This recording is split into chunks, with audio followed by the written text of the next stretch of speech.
avoir arrêté Moïmounda, Joël Kadé? Qu'est-ce qui se cache derrière cette arrestation? Mwangachuchu est du Grand Katanga, je ne crois pas. Kabounde est du Katanga. Mike Mukeba Koso est du Katanga. Mais c'est Kikoune est du Katanga, oui. Non, à un moment donné, arrêtons, s'il vous plaît. Arrêtons. Moi, je n'ai jamais voulu qu'on tribalise un crime. Toute société connaît les phénomènes criminels. Donc, on ne peut pas coller un crime à de telles tribus ou dire que telle tribu ne peut pas commettre ce crime. Je sais que la plupart des proches de Joseph Kabila n'avaient jamais rêvé qu'un jour Kabila partira. Et ils sont restés vivre dans l'amertume et ils sont devenus aigris. Et que toute tentation de rejoindre la rébellion, ils cèdent facilement. Toutes les fois que maman a invité les journalistes, elle insistait. Invitez aussi ceux qui sont proches à Katumbi. Invitez ceux qui sont proches à Fayoulou. Invitez ceux qui sont proches à Kabila. Donc ce n'est pas la première fois. Que les gens ne pensent pas que c'est la première fois que maman a trouvé cette initiative. Mais cette fois-ci, elle a tout simplement élargi le champ. Dans un contexte où on parle de changement de la Constitution ou révision de la Constitution, c'était pas quand même une corruption morale? Je vous dis, là, à toutes les fois que maman pose ses actions, on les politise. Cette femme-là est apolitique. Je vous dis bien, elle est une première dame peut-être apolitique. Je vous dis qu'elle est apolitique et ses actions, elle les pose des cœurs. C'est pourquoi vous voyez toutes les actions qu'elle mène. Elle n'est pas éparpillée. Elle n'est pas dans tout, dans les routes, dans les champs, dans les fermes, ainsi de suite. Et puis, il n'est pas dans les solutions ponctuelles, comme Olive. Olive, vous êtes à la fin de l'année comme ça, elle invite 10 personnes qui sont connues et qui étaient identifiées et il leur remet les pondous, un quart de bœuf, chacun $1000. Ils rentrent, ils vont fêter seuls. Il est limite à 10 personnes. Et jamais vous n'avez été invité. Jamais Serge Kabon a été invité par Olive. Jamais Israël Moutomona a été invité. Donc il n'invitait que ceux qu'elle pensait être proches à Kabila. On n'est pas là pour faire la comparaison entre les deux dames parce que j'ai beaucoup de respect pour les deux. Donc ne faisons pas de comparaison, mais on peut continuer avec. Si j'ai fait cette comparaison-là, c'est parce que j'ai entendu les gens parler. Donc c'est tout simplement pour vous dire, elle est dans solution structurelle. Ce n'est pas ponctuel, vous venez, vous prenez, puis vous partez. Je vous prends, je vous amène à Dubaï, ça suffit. Non, la simplicité de cette femme-là fascine. Sa simplicité, donc vous séduit. Vous ne vous rendriez pas compte que vous parlez avec la femme du chef de l'État. La deuxième fois, elle va encore nous recevoir. Bien sûr, on est sorti avec des enveloppes consistantes. Vous êtes sorti avec des enveloppes? Oui. Donc c'est pas pour la première fois que ce n'est pas pour la première fois. C'est pas de la corruption, sortir avec des enveloppes comme ça lorsqu'on rencontre la première dame? Non, même moi-même, lorsque les gens viennent chez moi, mes frères, mes soeurs, mes jeunes frères, ils ne vont pas rentrer mes bredouilles. Ils prennent quand même un petit transport après avoir mangé. Et ça, c'est l'Africain. On n'est pas en Europe où quand vous venez chez quelqu'un, vous mangez et puis vous partez. Non, ici on est en Afrique. Quand on va chez le chef, on en sort autant qu'on peut apporter une offrande, autant qu'on en sort quand même. Eh bien, vous allez voir, vous allez dire que nous avons été chez le chef. Quand on parle de bourse excellente dans l'éducation, elle ne s'éparpille pas. Elle n'entre pas dans les dons de banque. Elle n'entre pas dans la construction des écoles. Il vous dit quiconque a 85%, je le prends en charge. Nous avons des domaines où nous n'avons pas d'expertise. Nous n'avons pas de pilotes, nous n'avons pas d'ingénieurs en tel ou tel autre domaine. Et il prend ces enfants-là. Après avoir réussi à son test, il les envoie dans une université spécialisée. Ça décomplexe ces enfants. Ça, c'est dans le temps. Ce n'est pas quelque chose où elle récolte aujourd'hui. Non. Et ça vous prend 5 ans d'université. Et ça, c'est structuré. Ce n'est pas ponctuel. Ce n'est pas une joie éphémère. Et les enfants-là vont travailler durement. Mais lorsqu'on dit que nous sommes dans un pays en guerre où des gens souffrent et vous avez beaucoup d'argent comme ça, la fondation de Nyakero et la première dame pille les richesses du pays, on ne connaît même pas les états financiers de la fondation. Un peu plus sur l'origine de l'argent. On connaît comment les caisses du FPI, les caisses de la SONAS étaient en tout cas pillées, vandalisées par l'ancienne première dame. On le sait. Mais ça c'est grave. D'où est-ce qu'elle trouvait de l'argent? Parce qu'elle avait pratiquement monopolisé les commerces, elle avait imposé le monopole sur l'importation d'un piodi dans cette ville. Si on avait le temps... Mais est-ce que vous pouvez m'épargner quand même des comparaisons entre les deux dames? Parlons. Je vous mets au défi. Vous avez été présent. Les partenaires de Madame Denise sont tous connus. Les comptes de la fondation ont été audités par 2 grandes maisons mondiales d'audit, notamment KPMG. C'est la maison d'audit internationale qui audite des grandes multinationales. À travers le monde. À travers le monde. C'est KPMG qui a audité tous les comptes. Les partenaires de la fondation sont bien connus. Vous avez des gens comme les Madjabou Gospel, Madjabou Holding contribuent. C'est un partenaire de maman. Vous avez des entreprises comme Kibali, donc des barriques, des grandes multinationales qui interviennent. Mais c'est à des fondations comme Maman Denise qu'on remet cet argent-là. Et il a beaucoup de partenaires comme ça. Bourse Excellentia est-ce qu'il n'y a pas un intérêt dans tout ce qui s'est fait au sein de cette fondation? Quels sont les dividendes que madame gagne? En tout cas, jusqu'à cet instant, aucun. Pas politique, pas économique, rien du tout? Non, mais écoutez, vous faites étudier les élèves qui vont terminer dans 5 ans. Qu'est-ce que vous pouvez gagner? Et ces élèves-là sont 500, sont 1000. Est-ce qu'elle va postuler pour qu'elle soit votée par ces élèves-là? Je ne crois pas. Les gens disent que non, tu sais qu'elle dit on lui a administré un camouflet, ainsi de suite. Non, il n'y a pas un camouflet quelconque. C'est qu'elle s'est montré un homme de paix. Tu sais qu'elle s'est montré Colombe. C'est qu'elle s'est montré diplomate. Tout en sachant que Kagame n'allait pas venir là-bas. Il savait que Kagame n'allait pas venir. Il était allé faire quoi? Non, c'était une invitation de son homologue. Il devait se rendre. Parce qu'il y avait nos équipes qui étaient là-bas. Donc, il ne pouvait pas les abandonner. Il devait se rendre.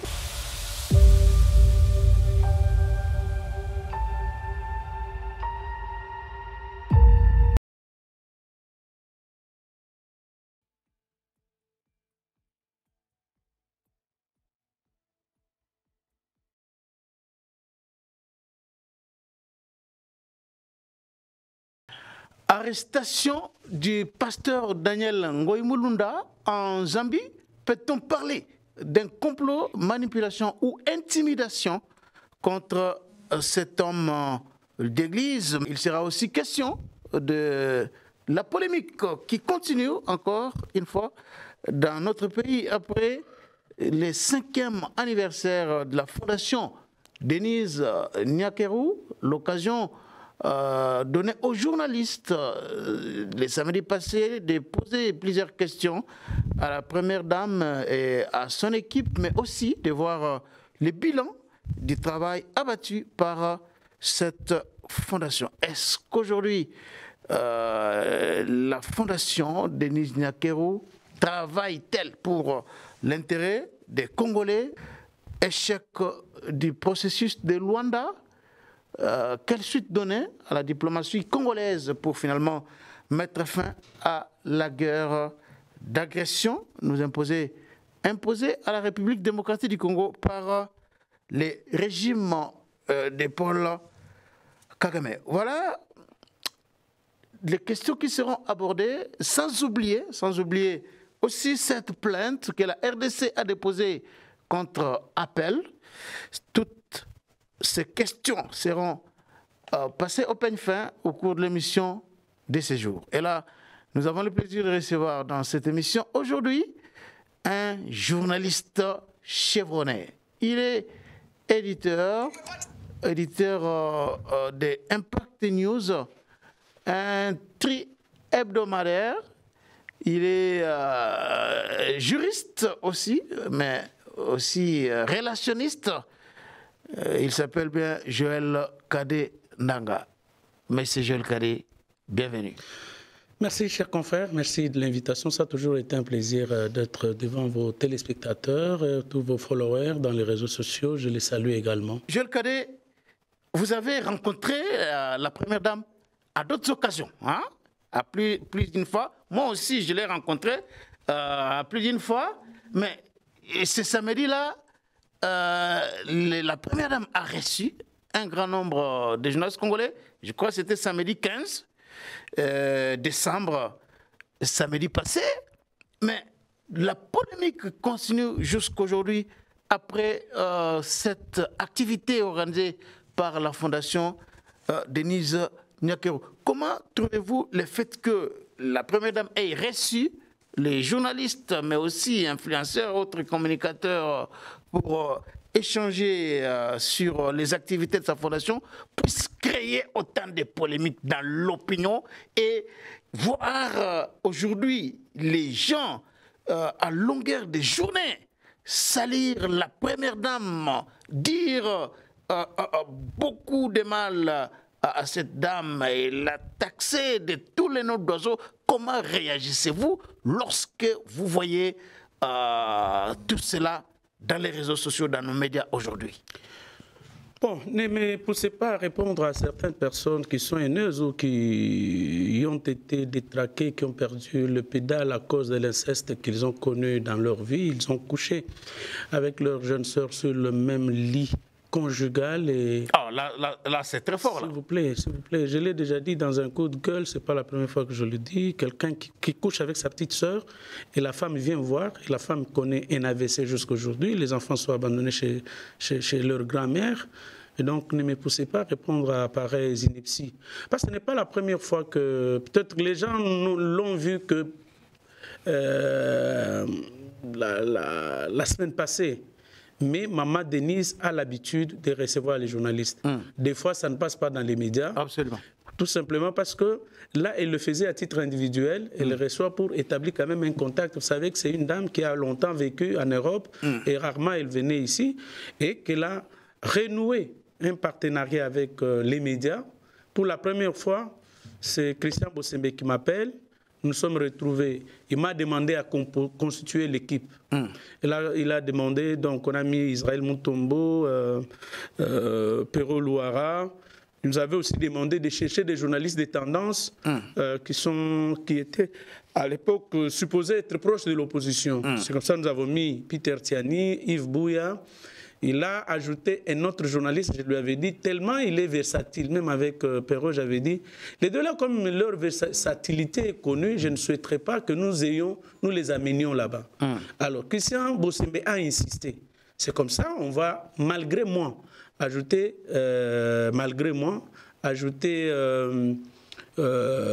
Perrault et ajouter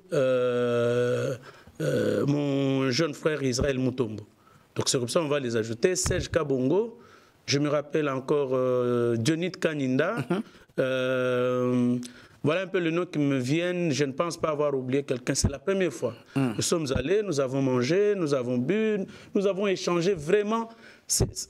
La simplicité de cette femme-là vous fascine. Hein? Donc sa simplicité donc, vous séduit. Donc, vous ne vous rendriez pas compte que vous parlez avec la femme du chef de l'État. Et Serge Kabongo même me dit non. D'ailleurs, nous, comme on est à la cuisine, on n'a même pas besoin de rencontrer papa. Pourquoi? Parce qu'ici, nous mangeons seuls. Et l'animation, l'humour que nous lui avons manifesté, il a dit en tout cas, il faut répéter pareilles occasions. La deuxième fois, elle va encore nous recevoir. Bien sûr, on est sorti avec des enveloppes consistantes. Vous étiez sorti avec des enveloppes? Oui. Donc c'est pas pour la première fois que... Ce n'est pas pour la première fois. C'est pas de la corruption, sortir avec des enveloppes comme ça lorsqu'on rencontre la première dame? Non, même moi-même, lorsque les gens viennent chez moi, mes frères, mes soeurs, mes jeunes frères, ils ne vont pas rentrer mes bredouilles. Ils prennent quand même un petit transport après avoir mangé. Et ça, c'est l'Africain. On n'est pas en Europe où quand vous venez chez quelqu'un, vous mangez et puis vous partez. Non, ici on est en Afrique. Quand on va chez le chef, on en sort autant qu'on peut apporter une offrande, autant qu'on en sort quand même. Eh bien, vous allez voir, vous allez dire que nous avons été chez le chef. Et la deuxième fois, il nous reçoit. J'ai dit à Christian, fais très attention. Une semaine après, Matata invite un groupe de journalistes à Bukangalonzo. Et Perrault revient, il tire à boulet rouge sur Tshisekedi. Il tire sans management. Et moi, Christian, j'ai appelé Christian Bossembe, je lui ai dit, voyez-vous... Malgré que vous ayez été reçu par la première, mais c'était normal. Les 2 fois. Il usait de sa liberté. Ce n'était pas quand même une interdiction pour les journalistes de ne pas critiquer le régime Tshisekedi. Non, vous pouvez critiquer, mais pas les injures, pas la diffamation, pas les imputations dommageables, pas l'atteinte à la vie privée des gens.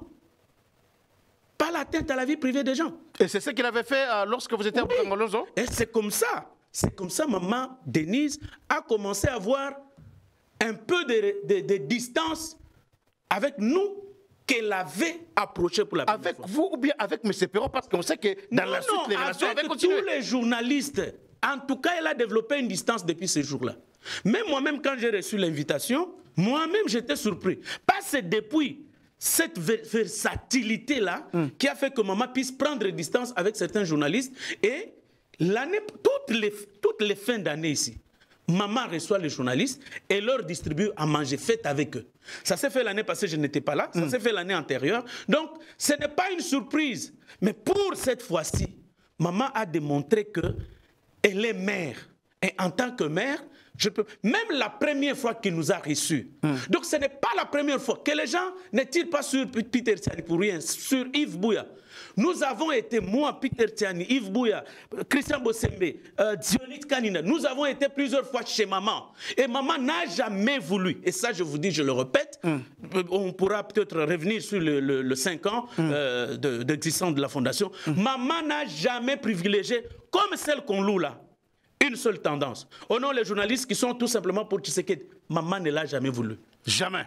Je dis bien, toutes les fois que maman a invité les journalistes, elle insistait. Inviter aussi ceux qui sont proches à Katumbi. Inviter ceux qui sont proches à Fayoulou. Et c'est comme ça qu'on a amené Yves Bouya. C'est comme ça qu'on a amené. Inviter ceux qui sont proches à Kabila. C'est comme ça qu'on avait amené Perrault. Donc ce n'est pas la première fois. Que les gens ne pensent pas que c'est la première fois que maman a trouvé cette initiative. Mais cette fois-ci, elle a tout simplement élargi le champ. Dans un contexte où on parle de changement de la Constitution ou révision de la Constitution, c'était pas quand même une corruption morale. Parce que là, ça s'est dit, distribuer des enveloppes dans un pays aussi pauvre comme la République démocratique du Congo, et si elle l'a aussi déjà fait à d'autres occasions, vous ne trouvez pas que c'est injuste dans un pays où la pauvreté bat son plein?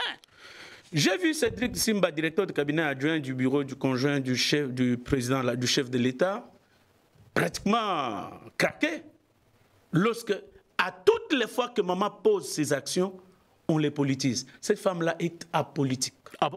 Je vous dis bien, elle est une première dame peut-être apolitique. Je vous dis qu'elle est apolitique et ses actions, elle les pose des cœurs. C'est pourquoi vous voyez toutes les actions qu'elle mène. Elle n'est pas éparpillée.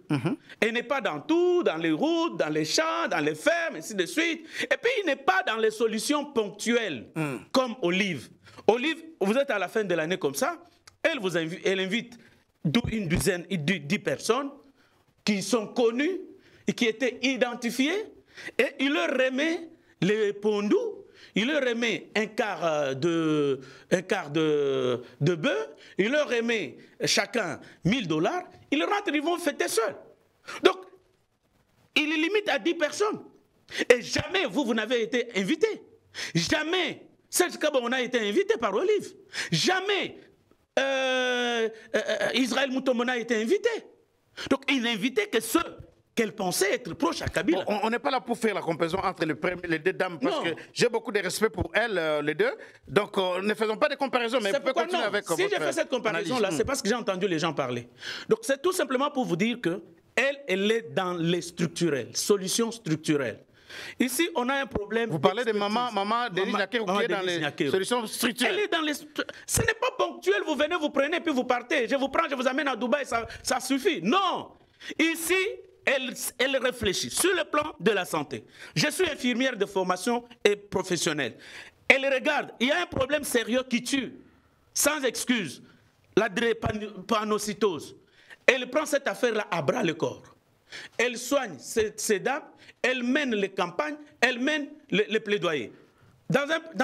Maman Olive a fait aussi des actions comme ça, pour être sincère, je n'aimerais pas qu'on fasse des comparaisons, parce que Maman Olive a investi aussi dans le secteur de la santé. C'est structurel, ce n'est pas pour un temps, on appelle les médecins, ils viennent la biose, et ça s'arrête là, les lèvres, comment vous appelez? Ce n'est pas des histoires ponctuelles. Des fentes labiales, j'ai dit ceci. Ce sont des opérations coûteuses, hein? S'il vous plaît. Il faut avoir un cœur pour faire ça aussi. Je vous dis ceci.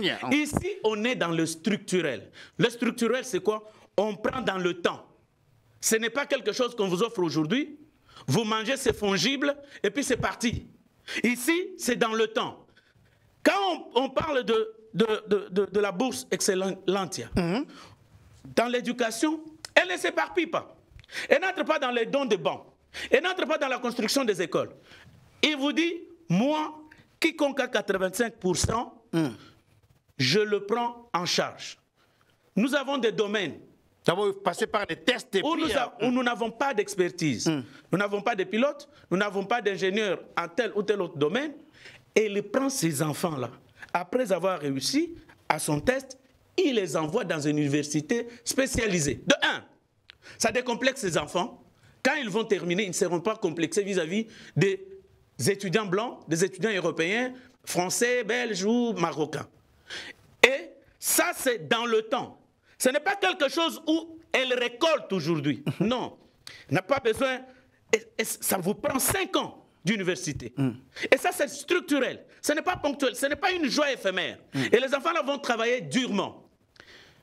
Elle vous prend le domaine, par exemple, d'assistance de cas qui sont arrivés. Vous avez appris les cas de déplacés. Absolument. Elle a construit des maisons. Des déplacés de guerre à l'est du pays. Hein. Elle a construit des maisons. Donc ce n'est pas une joie immédiate.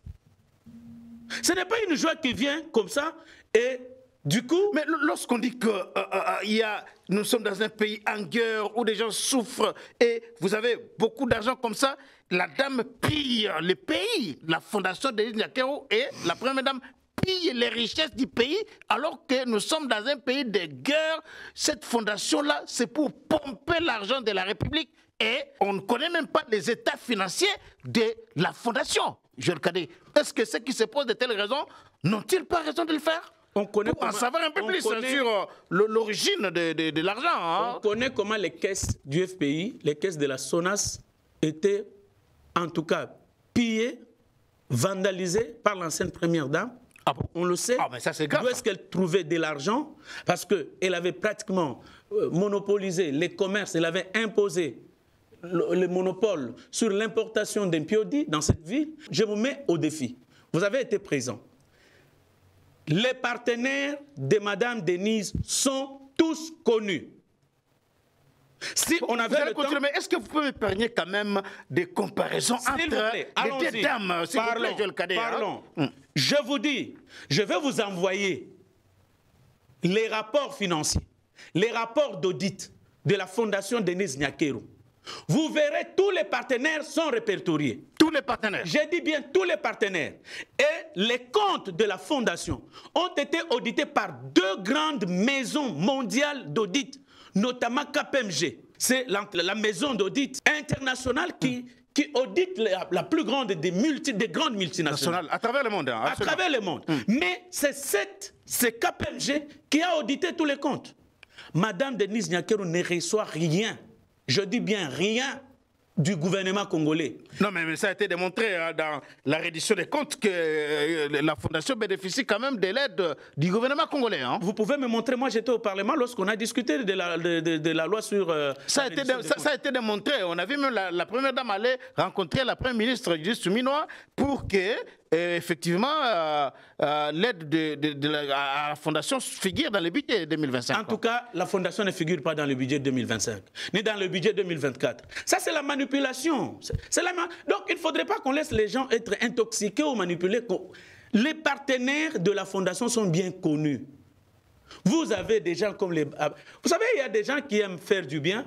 Ils peuvent croire que s'ils posent l'acte, particulièrement les étrangers qui exploitent et qui tirent des profits chez nous, on va croire qu'il veut faire la politique. Alors, il oriente son argent vers une fondation comme celle-là. Mais je vous dis par exemple, comme les gens comme Madiabou Gospel, Madiabou Holding contribuent, c'est un partenaire de maman. Ah bon? Vous étiez conseiller de Madiabou, hein? Oui, je vous dis, Madiabou est partenaire. Vous avez des entreprises comme Kibali, donc des barriques, des grandes multinationales, qui interviennent parce que, par exemple, Dr Marc Bristow a développé un thème, nos vies en commun. Et il fait de l'Est à l'Ouest de l'Afrique, du Nord au Sud, il fait une caravane, il récolte les fonds. Et les fonds là, comment lui-même ne va pas donner ça aux gens? Mais c'est à des fondations comme Maman Denise qu'on remet cet argent-là. Et il a beaucoup de partenaires comme ça. Si vous voulez, moi je vais vous laisser, ou bien je peux vous donner un QR qui va vous permettre d'avoir toutes les données. Un QR code. Un QR code. Ça nous a été distribué ces jours-là lorsqu'on était à La Réunion. Vous allez voir les ressources de financement de la fondation et la gestion ou même l'utilisation des fonds reçus des partenaires, comment est-ce que la fondation le fait? Et donc, c'est justement pour vous dire, c'est faux, archi-faux. Donc, vous affirmez que la gestion des finances de la fondation est saine, il n'y a rien à se plaindre et les Congolais ne peuvent pas s'inquiéter là-dessus que c'est l'argent de l'État qui est pompé. Hein. Cher ami, vous avez vu des jeunes gens autour de Maman Denise, notamment les directeurs de cabinet adjoints, vous avez vu le cordon, vous avez vu les chargés de communication, tous ce sont des jeunes gens issus des bonnes écoles et des bonnes éducations. Donc ce ne sont pas des gens qui sont venus pour travailler avec maman aussi dans le ponctuel. Ils sont venus travailler avec maman dans les structurels, dans la durée. Donc c'est pourquoi vous ne voyez pas un malhonnête autour de Maman Denise. Et cet argent tel qu'il est reçu est bien justifié parce que les rapports, ils les réadressent aux partenaires qui ont contribué avec leur argent pour que les 4 secteurs dans lesquels Maman s'est engagée, notamment santé, éducation... autonomisation de la femme. Autonomisation de la femme. Contre la violence faite à la femme. Contre les violences basées sur le genre. Donc, voilà. Elle a engagé les actions dans 4 secteurs bien précis. Elle ne s'éparpille pas, elle ne s'agite pas et elle pose des actes. Et vous avez vu, et d'ailleurs, qu'elle n'est que superviseur. Et tout le travail est fait par ces jeunes gens qu'il faut saluer. Et même sa communication. Vous sentez, quand vous comparez, excusez-moi parce que vous m'avez interdit de comparer, quand vous comparez la communication, par exemple, du président de la République, qui ne communique que seul, qui n'a même pas de service après-vente, lorsque lui passe au Parlement, par exemple sur l'état de la nation, sa direction de communication reste à fond, son porte-parole reste à fond, donc il n'est que seul à communiquer. Et donc vous ne voyez pas quelqu'un l'accompagner, vous ne voyez pas des gens l'accompagner dans cette communication. Mais maman Denise, vous sentez qu'après qu'elle est... Et d'ailleurs, nous avons été là. Elle a pris la parole tellement émue, elle n'a pas bien prononcé son mot d'introduction. Elle a dit tout simplement, je vous souhaite la bienvenue. Par contre, si c'était quelqu'un d'autre, on allait tenir un discours là-bas et même tomber dans la politique. Tellement émue, elle n'a pas pu prononcer ce mot. Et elle n'a répondu qu'à quelques 3 ou 4 questions. Et toutes les questions avaient trouvé des réponses dans la bouche de ses collaborateurs. Et donc vous sentez qu'elle donne la vision et il y a ceux qui accompagnent cette vision et qui avancent.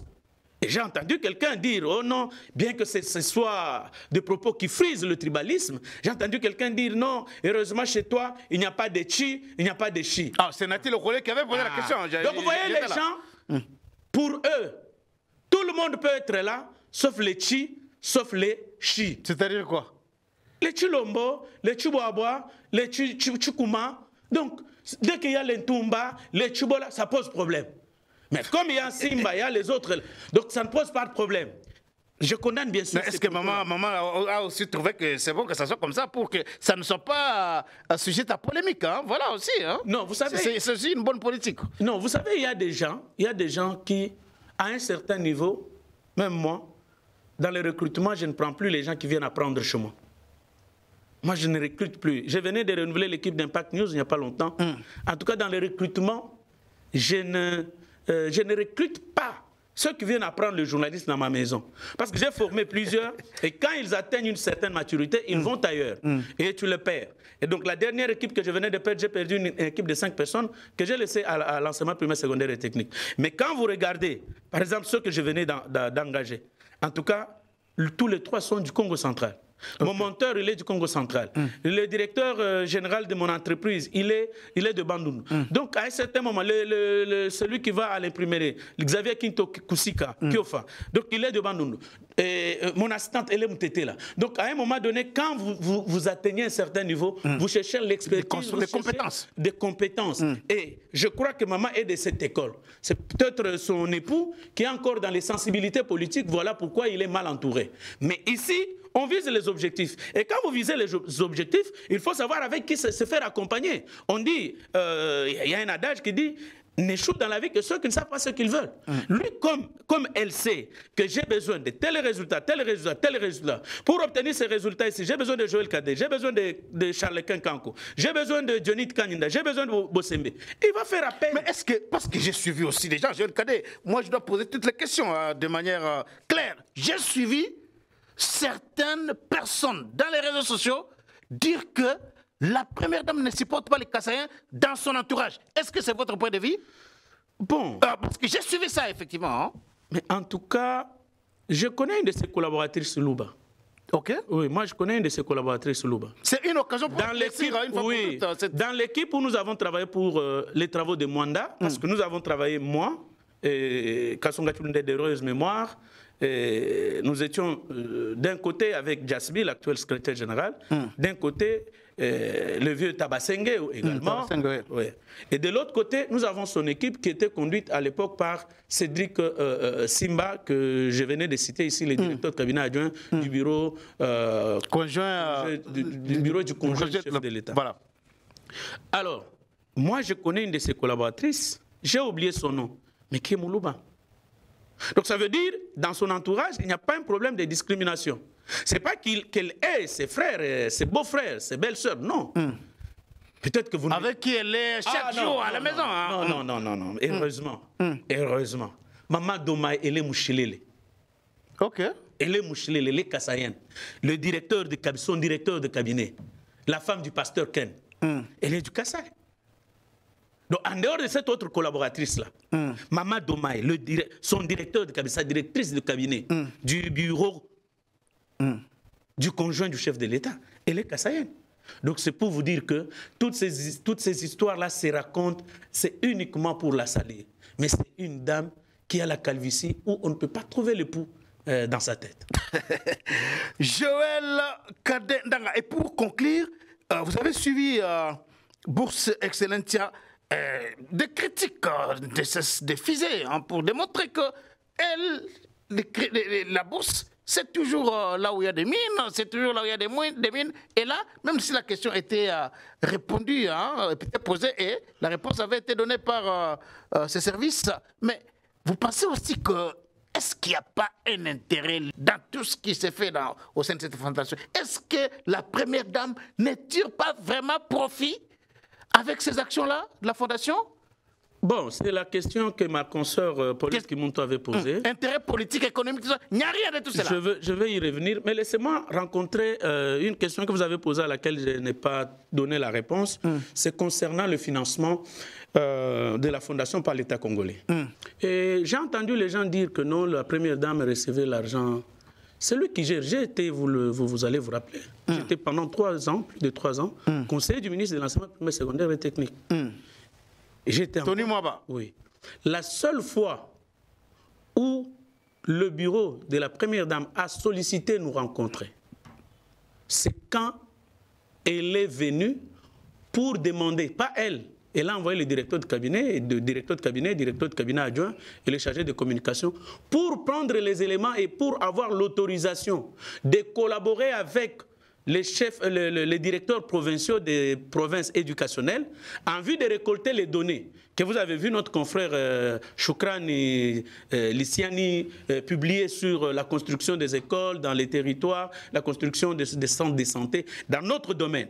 Mais les ressources ou les crédits alloués à l'éducation, en ce qui concerne par exemple l'enseignement primaire, secondaire et technique, sont gérés par le ministre.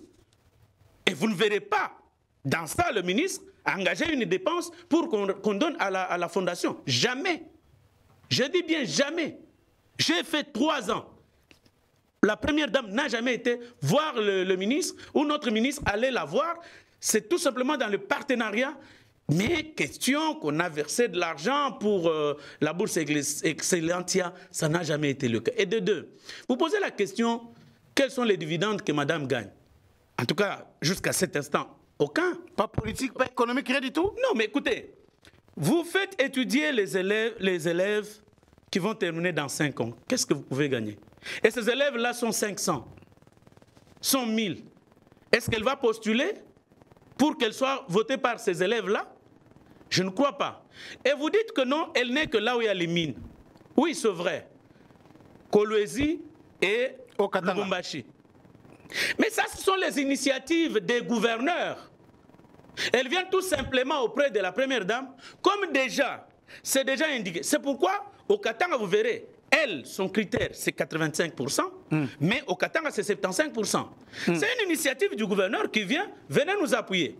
On signe un contrat de partenariat. Même vous, si aujourd'hui vous dites, j'aimerais aujourd'hui avoir Excellentia, Charles-Quint Kankou, on va vous donner. Même l'Église, elle peut aujourd'hui, l'Église amène, dire que non, moi, tous mes élèves de l'Église qui finissent avec 80%, j'aimerais qu'ils obtiennent la bourse Excellentia. Vous allez, vous négociez, vous traitez avec la fondation, Denis Nyakeru Tshisekedi, et vous voyez quelle est votre part, quelle est la part de la fondation. Et puis, que ce soit Fifi Masuka ou Jacques Kiaboula Kiatoué, ils sont venus tout simplement pour que leurs élèves, que ça ait la crédibilité qu'a déjà atteint la bourse Excellentia. Parce que si il commence une nouvelle initiative, le temps que ça prenne de l'ampleur, que ça prenne de la crédibilité, ça va prendre du temps. Autant s'associer à une initiative qui est déjà consommable, qui est comestible, et c'est ce qu'ils ont fait. Les autres gouverneurs, qu'il s'agit de celui du Kasaï, du Kasaï oriental, du Kasaï central, de Sankourou, de Cabinda, de l'Équateur ou de Kouilou chez ma soeur Paulette Kimuntu, qui trouverait que je dois m'associer à maman pour que les élèves de chez moi qui vont obtenir le diplôme avec 80, avec 70, vous pouvez me mettre 50. Ça dépend de vous. Mais quand vous venez chez maman, vous allez juste signer et pour que la fondation prenne en charge l'orientation de ses enfants et les universités dans lesquelles ils doivent Mais est-ce que ça ne démontre pas finalement que l'État a démissionné? Il ne s'occupe pas des élèves. Et voilà pourquoi la fondation a pris en charge cette histoire. Non, pas du tout. Pas du tout. L'État congolais soutient. Il y a des initiatives privées. Il n'y a pas que la fondation. Il y a la BCDC Equity Bank qui donne les bourses aux élèves qui réussissent, je crois. Equity donne à 80% et Vodacom également prend en charge certains enfants. Et nous, à titre individuel, on ne peut pas le dire ici. Combien d'étudiants nous on prend en charge? À titre individuel. Donc vous savez, il est des hommes, Charles-Quint, qui ont été créés pour ne faire que du bien aux autres. Et il y a des gens qui sont comme ça. Il y a des gens qui, quand ils ne posent pas un acte de charité. Mais l'État fait quoi? C'est ça même la grande question. On a l'impression que l'État a abandonné les enfants congolais qui étudient. Hein? Cher ami, l'État congolais a aujourd'hui consacré la gratuité de l'enseignement primaire dans les établissements publics. Nous sommes partis de 200 000 écoles. Aujourd'hui, on est à plus de 600 000 écoles en termes de mécanisation. 600 000. 600 000. Nous sommes partis de 150, 220 000 élèves. Et aujourd'hui, on est non, les élèves. Non, nous sommes partis de 6 millions d'élèves jusqu'à 18 millions. Aujourd'hui, 18 millions? Oui. En 2024? En 2024. Est-ce que l'État ne fait rien? L'État a mécanisé plus de 600 000 enseignants. L'État congolais n'a rien fait. Le régime de Tshisekedi. Et tout cela, c'est en partant de 2019 jusqu'en 2024, où moi, j'ai continué à gérer le secteur de la communication. Si je savais que tel était le cas, j'allais vous amener les chiffres bien parce que j'en ai. Mais je puis vous les envoyer. Vous pouvez illustrer cela et vous verrez si l'État n'a. L'État a construit depuis 2021 jusqu'en 2024, l'État a construit plus de 1000. Construire, pas réhabiliter. Je n'ai pas des écoles construites. Mais il y a aussi à côté des écoles réhabilitées aussi. Il y a des écoles réhabilitées comme le Mokengeli et ainsi de suite. Mais quand vous allez aujourd'hui au camp de la force navale, il y a une école qui est sortie de la terre, qui n'a jamais existé. École primaire Félix Tshisekedi. Si vous allez au camp Lufungula, il y a des bâtiments que nous avons construits. Là, c'est sous Tony Mwaba, bien sûr. Quand vous allez ici, à l'Athénée, je crois, à l'Institut technique professionnel de Matongé, il y a des écoles qui sont sorties de la terre. Pas on a réhabilité, on a construit de nouvelles écoles. Au total, 1000 à travers toute la République. 1041 écoles à notre sortie du gouvernement. Donc l'État a beaucoup fait. Et si vous associez à ces écoles-là, les écoles construites dans le cadre de PEDEL 145, c'est beaucoup d'écoles qui ont été construites. Mais le vrai problème, je vous l'ai dit, je le répète sur votre plateau ici, je le répète, le vrai problème est que Tshisekedi a un défaut, il ne communique que seul. Donc ce service de communication ne communique pas. En fait, Tshisekedi a fait beaucoup, les gens n'en parlent pas. Mais ce que Tshisekedi n'a pas fait, les gens en font trop de bruit.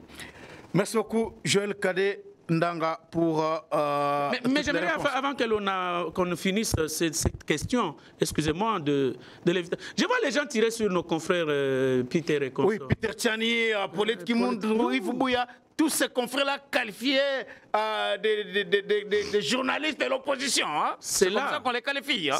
Ils sont très nombreux. C'est là où les gens se trompent. Vous savez comment a commencé on avait Club Presse sur Raga. On finissait, on s'est tiré avec les vieux Diana. Et après, il y avait bière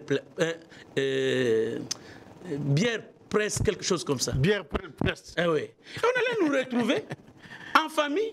Il n'y avait pas d'unanimité.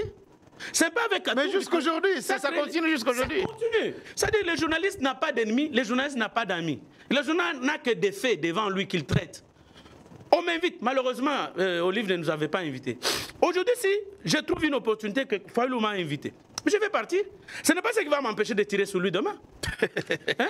Alors, c'est normal. On est d'abord journaliste, avant tout. On est journaliste. Peter Tsani est journaliste local, c'est d'abord un journaliste. Bon, ils peuvent avoir leur déviation sur les réseaux sociaux et consorts, mais sur le plan de la profession, sont des journalistes. Si vous lui donnez un papier, il va traiter objectivement son papier. Mais c'est quand il y ajoute les commentaires.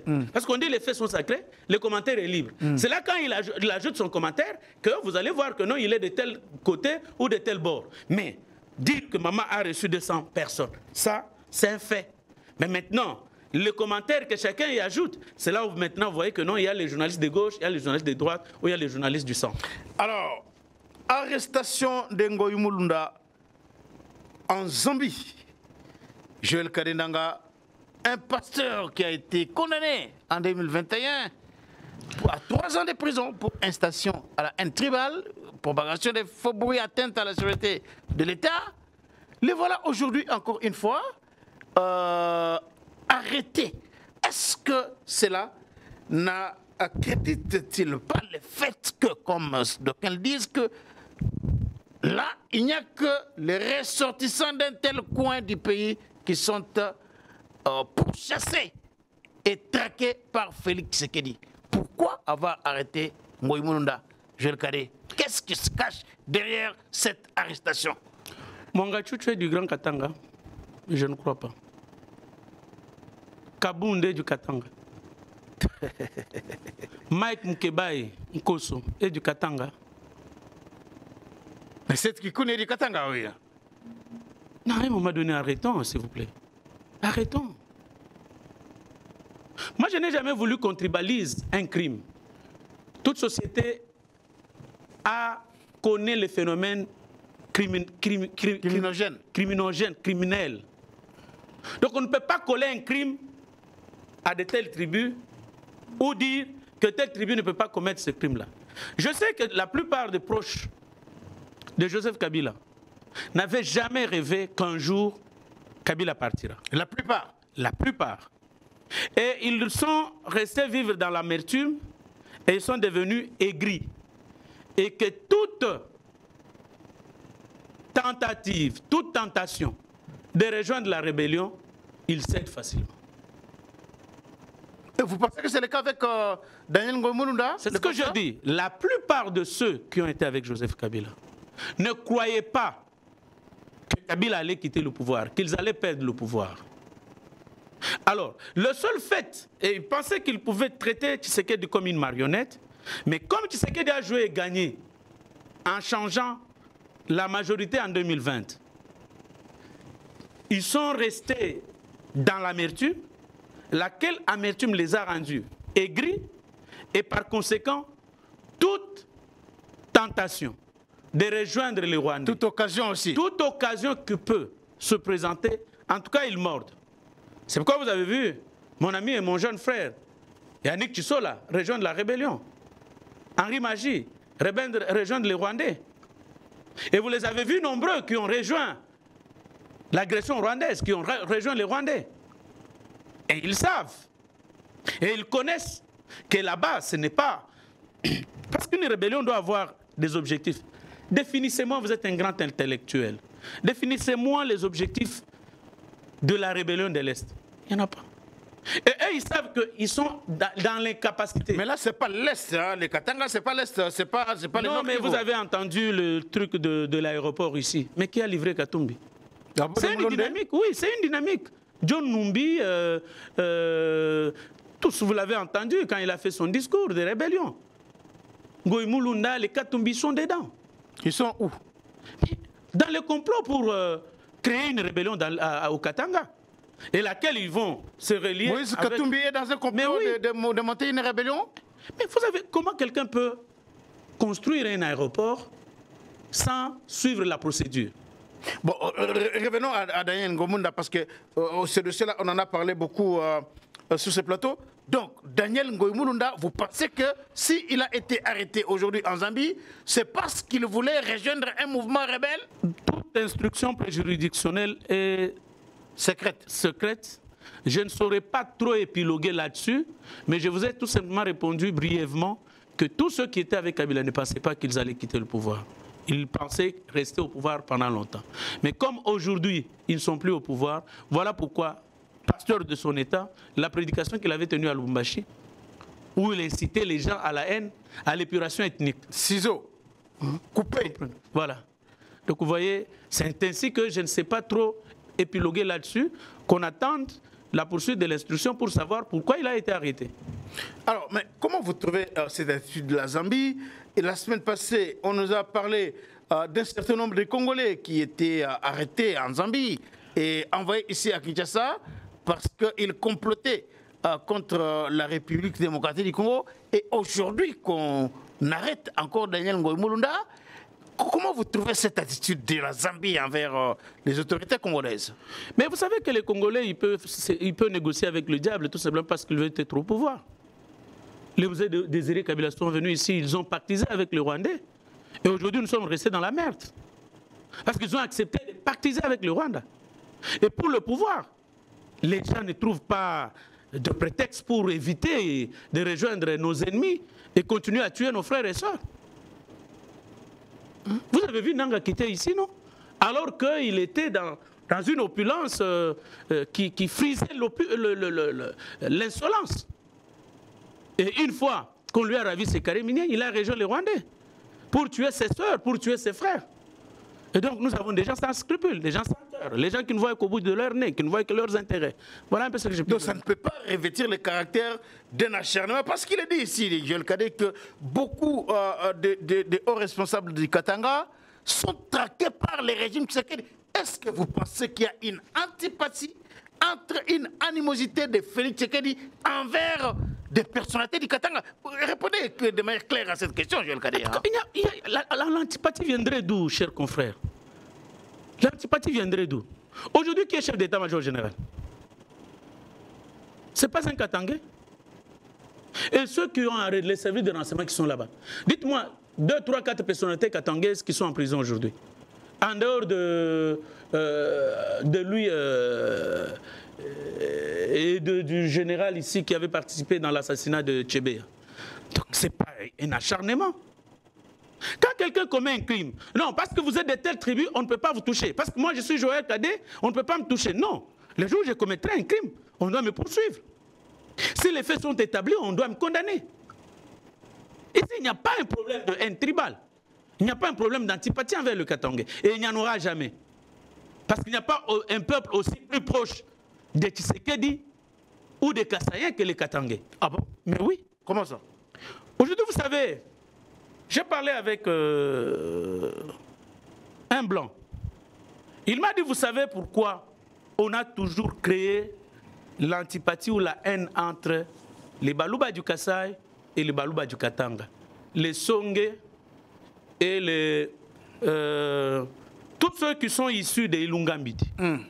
Parce qu'on sait, si le jour où ils s'uniraient, les Baluba 4, les Basongé, les Bahemba du Katanga, les Chokwe, qu'est-ce que je dis? Les Runds. Les jours où ils s'uniraient contre les velléités étrangères, même la guerre dans l'Est là va terminer.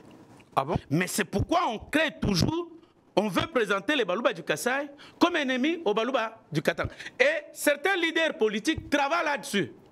Et vous verrez ces velléités-là, ils ne se réveillent que quand on s'approche soit de la mise en place des animateurs des institutions, soit lorsqu'on s'approche des élections. C'est là où vous attendez que les deux tribus ne s'entendent pas.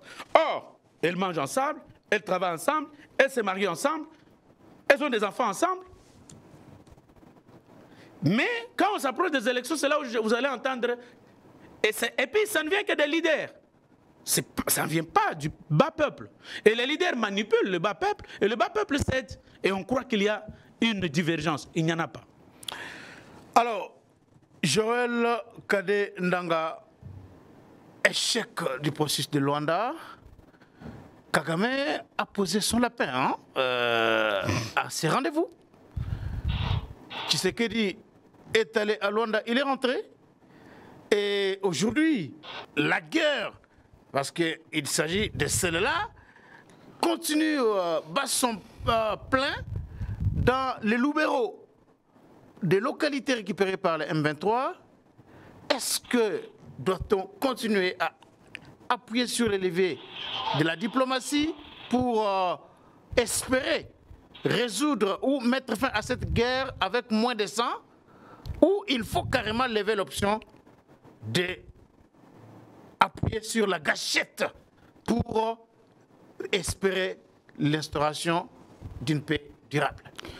Bon, j'ai admiré la diplomatie du président de la République, mais je l'ai déjà dit, je pense également sur votre plateau ici, que aussi longtemps qu'on comptera sur la bonne foi de Kagame, nous allons nous tromper et nos sœurs et frères continueront à souffrir.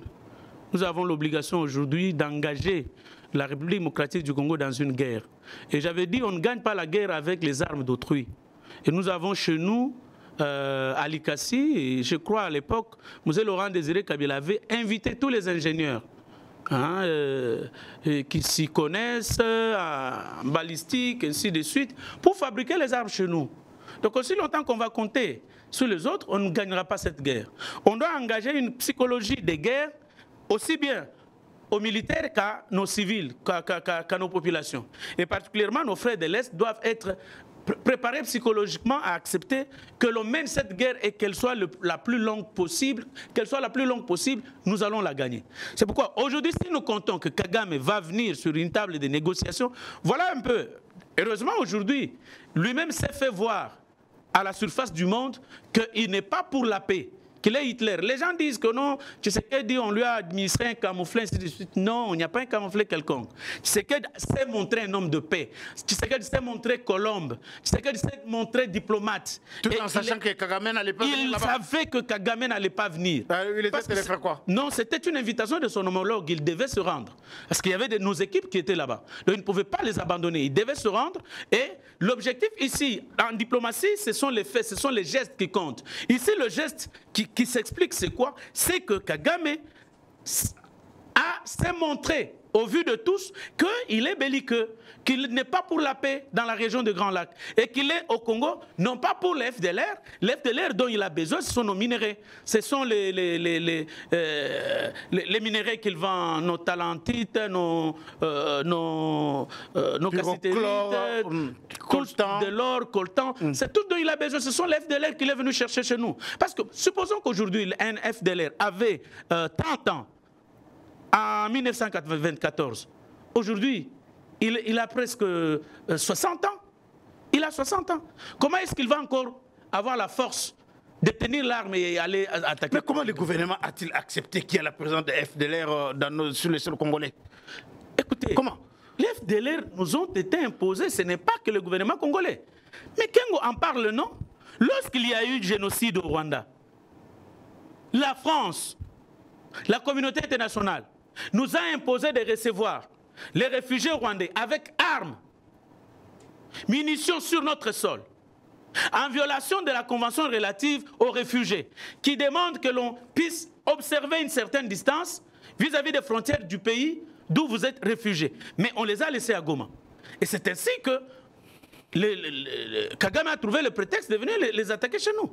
Ce n'est pas que le gouvernement l'a accepté. Oui, mais dans la feuille de route, du Rwanda, il y a un calendrier pour la neutralisation des FDLR. Ça veut dire que le gouvernement reconnaît qu'il y a la présence des FDLR sur le sol congolais. Mais s'il y a... Alors, si vous dites qu'aujourd'hui... Mais venez les chercher, parce que combien il y a eu de Sokola 2, Sokola 3, Sokola 4, ainsi de suite.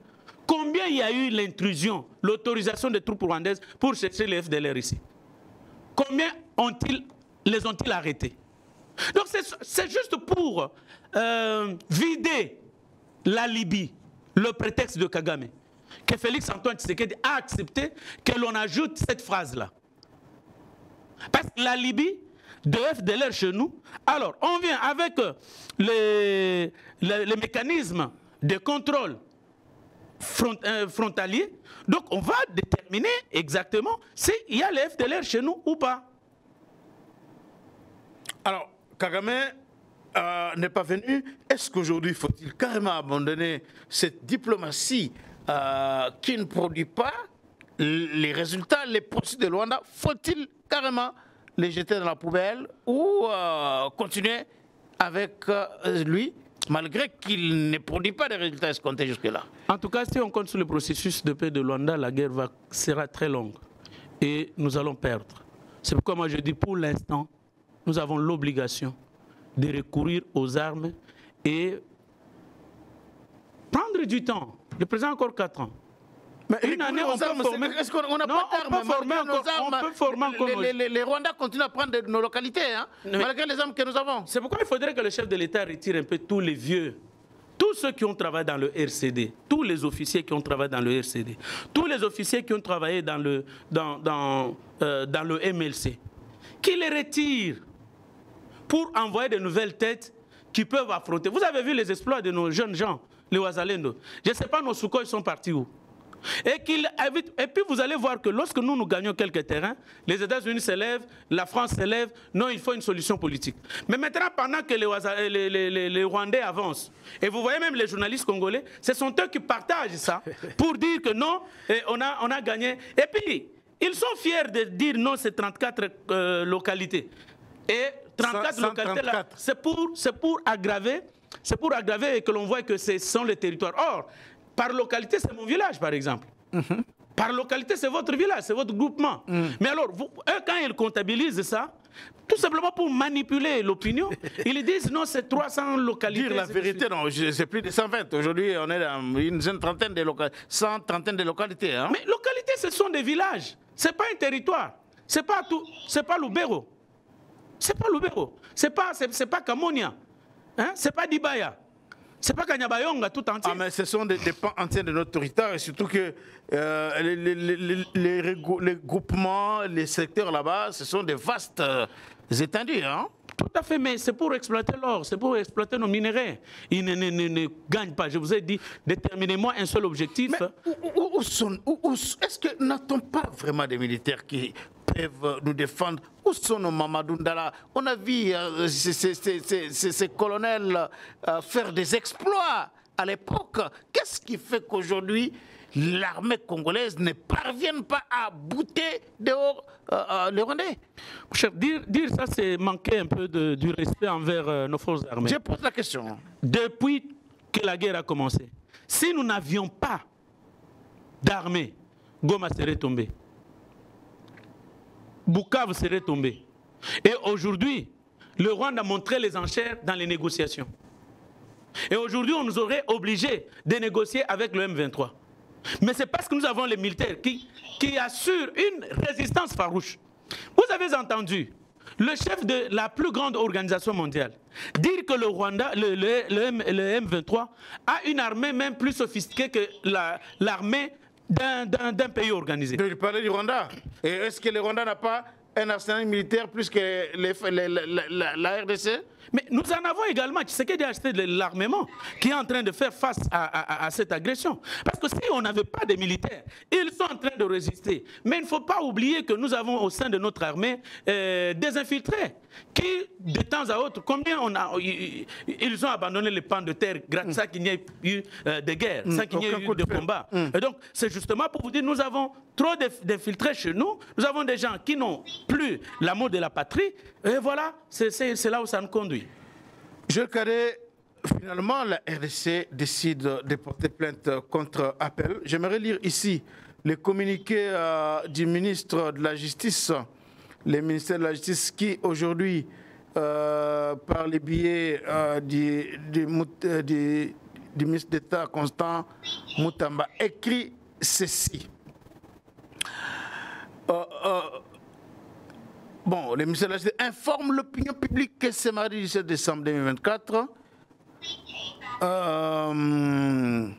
la République démocratique du Congo, à travers ses cabinets d'avocats dûment mandatés, a déposé 2 plaintes. L'une devant le parquet de Paris en France, l'autre avec constitution de partie civile devant les juges d'instruction à Bruxelles en Belgique, contre les filiales françaises et belges de la société américaine Apple. Ces plaintes qui visent les faits susceptibles de constituer des préventions des recels, des blanchiments et des pratiques commerciales trompeuses se rapportent à l'approvisionnement par Apple des minéraux sans exploiter et commercialiser illégalement dans les provinces de l'Est de notre pays, en passant par le Rwanda, qui devient la plaque tournante de la contrebande, profitant de la guerre qui nous est imposée. Ces minéraux de sang qui alimentent la guerre avec des dizaines de millions de destructions de la flore, de la faune, non, qu'est-ce que j'ai dit, des dizaines de millions de morts, et la destruction de la flore et de la faune contamine donc la chaîne d'approvisionnement de Apple, et c'est en connaissance des causes. La République démocratique du Congo attend de la justice saisie d'agir en toute responsabilité afin que cesse cette industrie qui alimente la guerre et que la justice soit faite aux victimes face aux tueries et aux pillages orchestrés à l'est du pays par des groupes armés terroristes et leurs commanditaires rwandais. Quelles sont les chances de cette procédure lorsqu'on sait que cette firme internationale aujourd'hui soutenue par des États puissants du monde? Est-ce que, espérez-vous que la RDC puisse avoir gain de cause?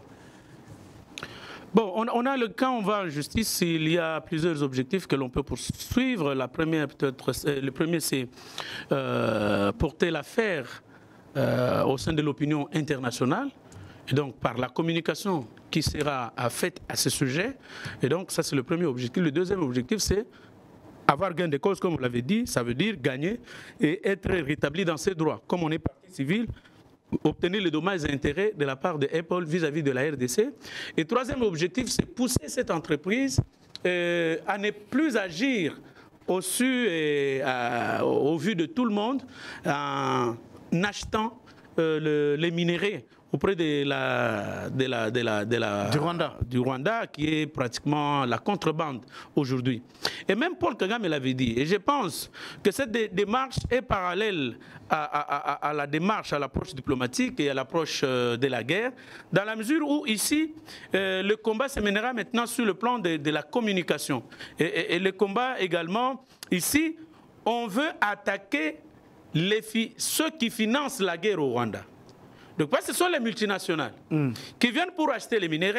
Et lorsqu'ils achètent les minéraux, donc on doit créer des groupes armés qui doivent exploiter. Parce que vous verrez que partout où il y a un groupe armé, il y a un gisement minier. Voilà. Donc il y a un gisement. Donc on ne crée pas un groupe armé pour le placer n'importe où. Non. Donc c'est là où il y a les minéraux. Alors, de cette manière, si on s'attaque à Apple, on s'attaque à d'autres multinationales qui exploitent ou qui achètent les minéraux du sang, donc nous allons réduire la capacité des forces de ceux qui sont sur terrain, sur le champ de bataille. Et donc c'est aussi une autre démarche que le gouvernement a entreprise qui fera. C'est pourquoi je jette les fleurs au ministre d'État et ministre de la Justice, Constant Mutamba, pour cette initiative qui démontre que maintenant la RDC est...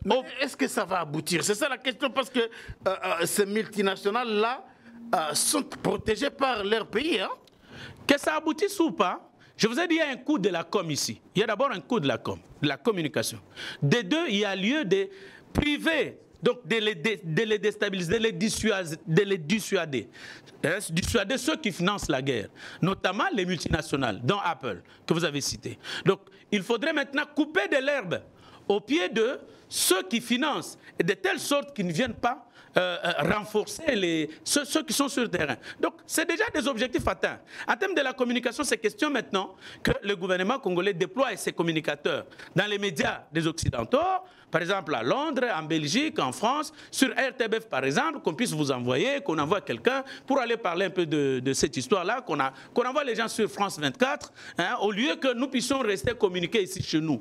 J'en appelle vraiment au ministre de la Communication et Médias, j'en appelle au président de la République, j'en appelle au ministre de la Justice, que l'on puisse maintenant former des gens, qu'on leur donne les éléments de langage pour aller défendre dans l'opinion française et aller non seulement dans les médias comme France 24 ou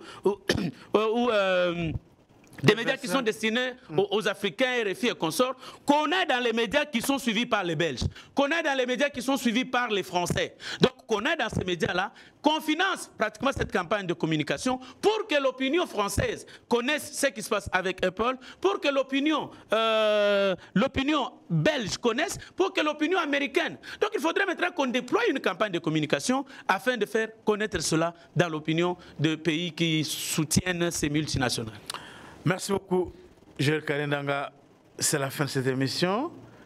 Nous ne pouvons pas terminer cette émission sans pour autant remercier tous ceux-là qui nous suivent, qui sont abonnés à cette chaîne, nos fidèles téléspectateurs, parmi lesquels le président de l'Assemblée provinciale de là-bas, honorable président Jean-Marie Kassé Tchingambo. Vraiment, nous sommes très contents de savoir que vous êtes parmi nos fidèles téléspectateurs, mais aussi nous n'allons pas oublier les ministres de l'Intérieur de la province de Lualaba, Roy Philippe Kamba, là où vous êtes, nous sommes de cœur avec vous. Le prophète, l'apôtre Paul Mwanga à Paris, vraiment, nous sommes de cœur avec vous, et surtout lorsque nous pensons que vous êtes de ceux-là qui nous soutiennent de plusieurs manières et qui sont là chaque fois pour nous encourager. Vraiment, ça nous va droit au cœur. Abonnez-vous massivement. Mais finir sans présenter nos condoléances à la famille de notre confrère Elvis. Ah, Elvis Ngwala. Vraiment, ça sera... Un mot par rapport à ses confrères, ça a été un très grand choc aujourd'hui de lire les messages dans les réseaux sociaux que Elvis Ngwala est parti. C'est un garçon gentil qui était structuré, professionnel, intelligent et nous perdons un expert en communication, nous perdons un journaliste.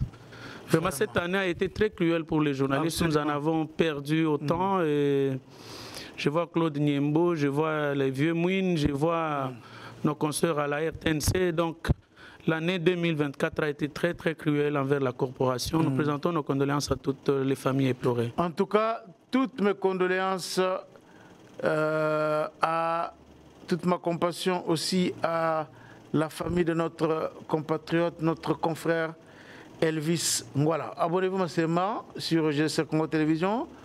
Partagez aussi cette émission dans vos groupes WhatsApp.